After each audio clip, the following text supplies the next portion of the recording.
ഓം പരാശക്തി നമ. അമ്മയുടെ ആദ്യത്തെ അമേരിക്കൻ സന്ദർശനം. അമ്മ വിമാനത്താവളത്തിൽ വിശ്രമസ്ഥലത്തിരുന്നു.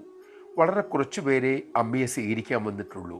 അമ്മ കസേരയിരുന്ന് അവർക്ക് ദർശനം കൊടുക്കാൻ ആരംഭിച്ചു. അത് കണ്ടതും ബ്രഹ്മചാരി അമൃതാത്മ അമ്മയോട് മെല്ലെ പറഞ്ഞു, അമ്മേ, നാം എയർപോർട്ടിലാണ്. നാളെ വീട്ടിൽ വെച്ച് ദർശനം കൊടുത്താൽ പോരെ? അമ്മ പുഞ്ചിരിയോടെ തിരക്കി, ഇവിടെ ഇപ്പോൾ കൊടുത്താൽ എന്താ കുഴപ്പം മോനെ? അമ്മേ, ഇത് എയർപോർട്ടല്ലേ? പോലീസുകാരും ഉദ്യോഗസ്ഥരും നമ്മെ ശ്രദ്ധിക്കുന്നുണ്ട്. അവർക്കിത് പരിചയമില്ലല്ലോ. അപ്പോഴേക്കും അമ്മയുടെ ശൈലിയിൽ ദർശനം കൊടുത്തു തുടങ്ങിക്കഴിഞ്ഞിരുന്നു. കുറച്ച് അധികാരികൾ കൗതുകത്തോടെ ആ കാഴ്ചയും നോക്കി നിന്നു. നമഃശിവായ. ലോകമെല്ലാം അമ്മയുടേത്. അമ്മയ്ക്കെല്ലാം അമൃതപുരി തന്നെ.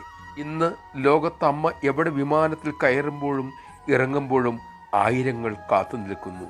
അമ്മയുടെ ഒരു നോട്ടത്തിനായി, അമ്മയെ ഒന്ന് കാണാനായി. ആ ദർശന സൗഭാഗ്യം വേണ്ടുവോളം കിട്ടിയ നാം അത് വേണ്ട വിധത്തിൽ ഉപയോഗപ്പെടുത്തുന്നുണ്ടോ?